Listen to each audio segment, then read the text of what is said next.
Merci au Collège protestant français Montana pour cette belle émission. On continue ce premier grand direct du Liban, précisément du grand lycée franco-libanais de Beyrouth. C'est Gwanel derrière le micro pour l'Europe Radio TV GLFM. Au sommaire, Tracy va nous raconter le Liban, Éléonore va nous parler de la ville d'Achrafieh.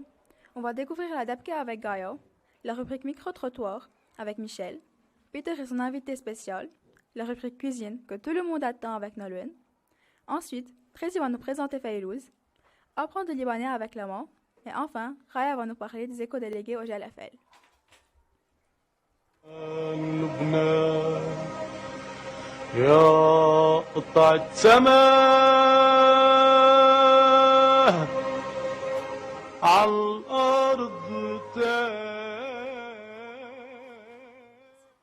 On commence avec toi, Tracy. Raconte-nous le Liban.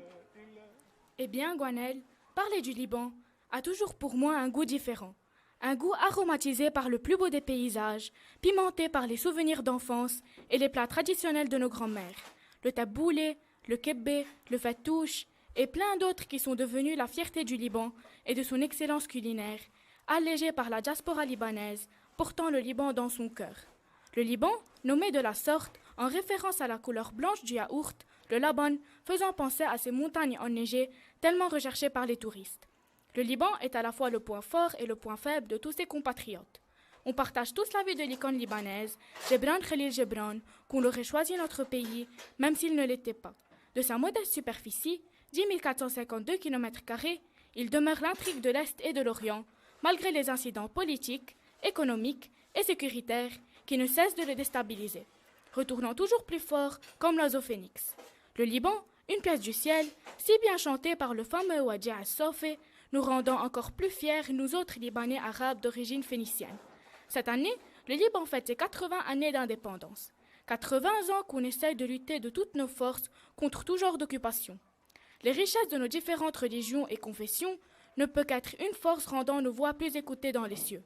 Savez-vous que Charles de Gaulle, alors qu'il n'est encore que commandant, s'est installé avec sa famille au Liban dans la région du Chouf pendant 2 ans? Alphonse de Lamartine demeure à Hammana pour une année entière. Voilà, chers auditeurs, voici mon Liban que je vous invite tous à visiter. Très émouvant. Merci, Tracy. Et maintenant, on passe plus précisément à la ville d'Achrafieh avec Éléonore. Bonjour, Éléonore. Bonjour.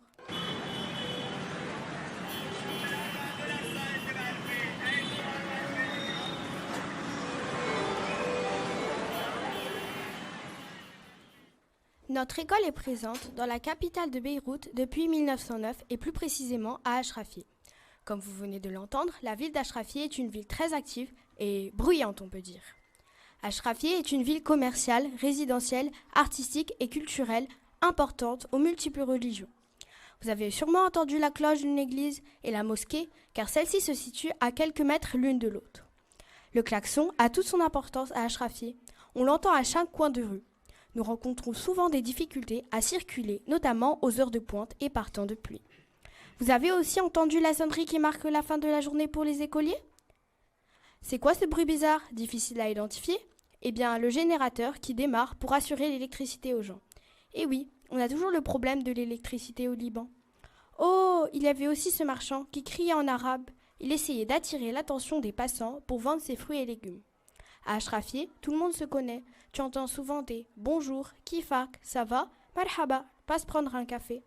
Notre école se situe à côté du centre des forces de sécurité intérieure, l'Interpol, l'hôpital Dieu de France et l'ambassade de France au Liban. Donc nous entendons souvent les sirènes des ambulances, des pompiers, des policiers. Enfin, en quelques mots, Achrafieh est un quartier très familial, charmant et convivial, comme les personnes qui y vivent.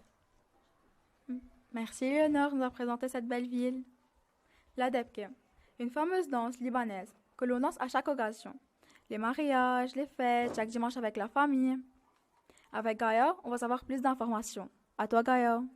Dis-moi, Gwanel.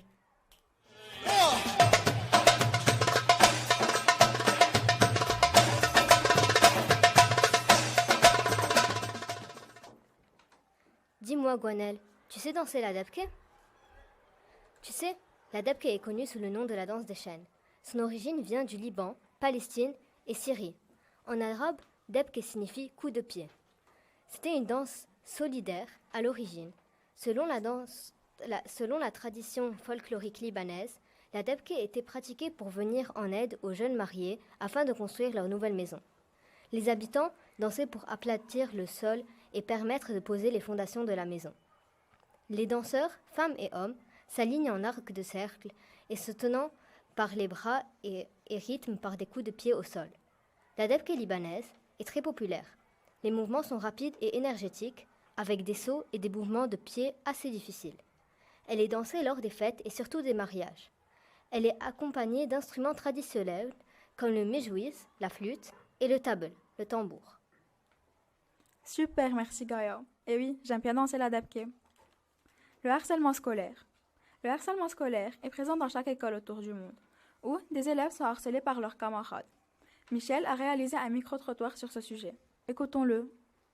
En effet, Gwenel, d'après les statistiques de 2022, le harcèlement scolaire reste un problème majeur touchant nos élèves. Selon l'Organisation mondiale de la santé, près d'un élève sur trois dans le monde est victime de harcèlement scolaire. Ces chiffres représentent des vies réelles, des rêves brisés et des souffrances silencieuses. J'ai été dans la cour du grand lycée pour un micro-trottoir à ce sujet. La première question était s'ils ont été victimes de harcèlement. Écoutons ce qu'ils ont dit. Non, pas vraiment, mais j'ai été témoin de harcèlement. Oui, en 5e. Oui, en classe de 3e. Oui, seconde. Oui, en 6e, je pense. Oui, j'ai été victime de harcèlement, ça n'a pas été facile, on va dire. CM2. Ensuite, j'ai demandé ce qu'ils feraient s'ils en étaient témoins. Donc, premièrement, je prends la victime de côté et je lui parle pour essayer de lui remonter le moral en lui disant d'être toujours indifférent face à l'harceleur, car l'harceleur a probablement un problème personnel. C'est pour ça qu'il se défoule et qu'il harcèle cette personne. Merci beaucoup. Et enfin, j'ai demandé ce qu'ils trouvent comme solution. L'indifférence face à l'harceleur et il faut toujours se défendre soi-même pour être défendu par les autres. Car si on ne se défend pas nous-mêmes, on ne va jamais être défendu par la société. Alors, il y a plein de solutions, mais je pense que la solution que tout le monde dit, c'est, on va dire, la priorité numéro 1, c'est d'en parler à quelqu'un de confiance, à un adulte. Je pense que la communication est la meilleure solution. Les conséquences du harcèlement scolaire sont variées, allant de la baisse des résultats académiques à des problèmes de santé mentale, voire à des pensées suicidaires. Il est impératif que nous prenions conscience de l'ampleur de ce problème et que nous unissions nos forces pour y mettre fin. Éduquons nos enfants sur le respect, la tolérance et la diversité. Merci d'avoir prêté une oreille attentive à ce message important. Ensemble, faisons de nos écoles des espaces sûrs, inclusifs et propices à l'épanouissement de tous. Merci Michel pour ces informations. On invite tous les jeunes de prendre ce sujet au sérieux. Passons au sport avec Peter et son invité. J'ai le plaisir d'accueillir aujourd'hui une jeune championne de natation, Naya Yazbek. Bonjour Naya. Bonjour. Tu es en 3e et déjà championne internationale. Dernièrement, au championnat arabe au Qatar, tu as eu une médaille d'or, 5 d'argent et 4 de bronze. Raconte-nous comment tu as commencé à t'entraîner. J'ai appris à nager à l'âge de 4 ans et j'ai rejoint ma première équipe en Arabie à 6 ans. Et pourquoi la natation? Plutôt par passion ou par obligation? Par passion. Mes parents m'encouragent à nager, mais c'est à ma décision si je veux arrêter ou continuer. Et comment gères-tu ton temps entre les entraînements et ta vie personnelle? Honnêtement, c'est difficile et des fois stressant, mais j'essaie de terminer la plupart de mes études pendant le week-end. Et à quel âge tu as participé à ta première compétition? À 6 ans. Tu as des hobbies en dehors de ton sport? Non, car j'ai pas le temps. Car un point dans la natation, c'est pas juste nager. Il y a aussi gym, physiothérapie, diététician. Et quels sont tes athlètes ou les personnes qui t'inspirent particulièrement? J'ai beaucoup, mais ceux qui m'ont inspiré depuis que j'ai commencé sont Michael Phelps, Katie Ledecky, Adam Peaty. Et quand tu participes à des compétitions importantes, comment fais-tu pour gérer ton stress et la pression? Au début, je ne savais pas comment, et même des fois maintenant, je n'arrive pas à le gérer, mais j'essaie de faire des exercices de respiration. Et quel serait ton message si tu veux encourager les jeunes? De ne pas arrêter quand ça devient dur ou de ne pas arrêter à cause d'une personne. Merci Naya d'avoir accepté notre invitation et on te souhaite bonne chance. Merci. Je vous remercie pour votre participation et bonne continuation Naya. En entendant parler du Liban, nous pensons tous aux plats succulents. Nolwenn est ici pour nous apprendre à faire du hummus. Salut Nolwenn! Bonjour, aujourd'hui je vais vous parler du hummus ou hummus bethine. C'est un plat indispensable dans la maison libanaise. Le terme hummus veut dire pois chiche et tahine est une huile de sésame. Pour le faire, il y a plusieurs recettes, mais je vais vous montrer la recette de ma grand-mère. Pour cette recette, vous avez besoin de pois chiches, d'une gousse d'ail, du sel, du tahine, du citron et pour la garniture, de l'huile d'olive et du paprika. D'abord, il faut laisser les pois chiches dans de l'eau toute la nuit pour qu'ils absorbent. Regardez combien ils ont grandi. Puis, mettre le pois chiche dans un mixeur pour obtenir une texture comme celle-ci. Ensuite, écraser l'ail et le sel ensemble et l'ajouter au mélange. Puis verser le tahine et le citron avec la mixture pour obtenir une texture crémeuse. Voici le résultat que j'ai préparé à l'avance. Pour le servir, il suffit de le mettre dans un bol et faire un trou au milieu et verser de l'huile d'olive et du paprika pour décorer.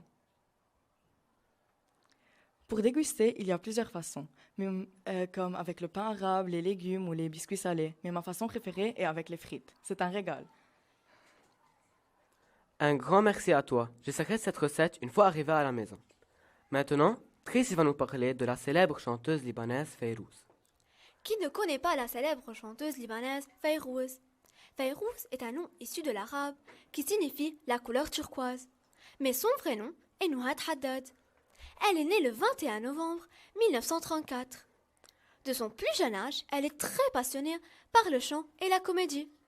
De nationalité libano-assyrienne, elle vit toute sa jeunesse au Liban. Avec les frères Rahbani, elle crée un nouveau style de musique libanais et se marie avec le célèbre Assi Rahbani. En 1950, année très importante dans sa vie, elle acquiert une grande célébrité. Elle est très dynamique, honnête et fait preuve de beaucoup de ténacité, les raisons pour lesquelles elle est surnommée à ce titre. Fayrouz était la star des soirées libanaises au festival de Baalbek. On peut citer des chansons à n'en plus finir, qu'on chante jusqu'à nos jours. Même on les apprend à l'école. Elle était aussi comédienne. Dans son archive, plus de 50 films et pièces de théâtre. Sa longue carrière, ses succès internationaux et son style unique font de Fayrouz la grande star arabe de tous les temps. Elle était la légende de la chanson libanaise. أمارة يا أمارة لا تطلعي عالشجرة والشجرة عالي وانتي بعدك صغيرة Je te remercie Tracy pour cette belle intervention sur cette légende libanaise Fayrouz. Poursuivons notre émission avec Lama, qui va nous apprendre à parler libanais. Marhaba Lama. Bonjour à tous. Qui serait intéressé à parler libanais? Pour commencer, il est important de savoir que le libanais est très différent de l'arabe littéraire. Comme les Libanais sont trilingues, eh bien, on mélange souvent les trois langues, arabe, français et anglais. Par exemple, pour saluer quelqu'un, on a tendance à dire « Hi, kifak, ça va ?» Maintenant, on va apprendre quelques phrases en libanais qui peuvent vous servir pour faire la connaissance de quelqu'un. Bonjour en arabe se dit « marhaba », mais on peut simplement dire « hi » ou « bonjour ». Kifak, lorsqu'on s'adresse à un garçon, ou kifik, lorsqu'on s'adresse à une fille, signifie « comment ça va ?» Et pour répondre avec « je vais bien », on dit « mnih » pour les garçons et « mniha » pour les filles. Oui, c'est compliqué entre filles et garçons. Nolwenn, tu veux essayer? Oui. Bonjour, comment vas-tu? Bonjour. Hi, kifik. Bonjour, ça va et toi? Marhaba, mniha ou ente? Ça va, comment tu t'appelles? Je m'appelle... Mniha, chou esmik. Je m'appelle Nolwenn et toi? Esme Nolwenn ou ente? Je m'appelle Lama. Esme Lama. Enchantée de faire ta connaissance. تشرفت بمعرفتك. Moi aussi enchantée de faire ta connaissance. أنا كمان تشرفت بمعرفتك. Au revoir, bye. Bye. Un grand merci à toi. Pour conclure en beauté, passons à Raya pour écouter son reportage sur les éco-délégués. Les éco-délégués au GLFL existent depuis 2012. Incroyable, non? Les efforts faits par ces éco-délégués sont incroyables.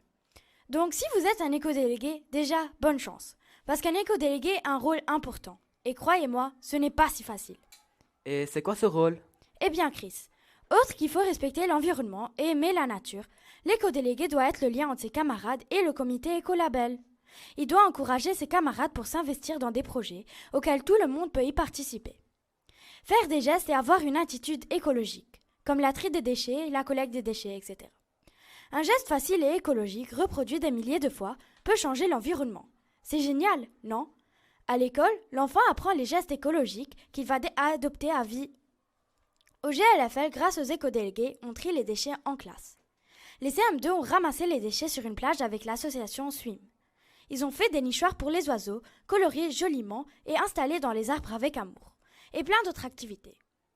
Si vous n'avez pas d'éco-délégués dans votre école, parlez-en avec vos directeurs ou profs. Sûrement, ils vont être ravis de l'idée.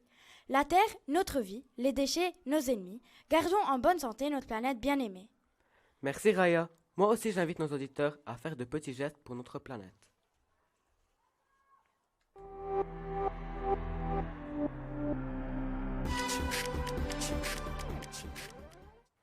Eh bien, nos chers téléspectateurs, notre émission touche à sa fin. Merci à toutes et à tous d'avoir suivi cette émission. Ne quittez surtout pas, on laisse l'antenne à nos collègues du lycée français de Prague. C'était Chris de la web radio GLFM. À bientôt!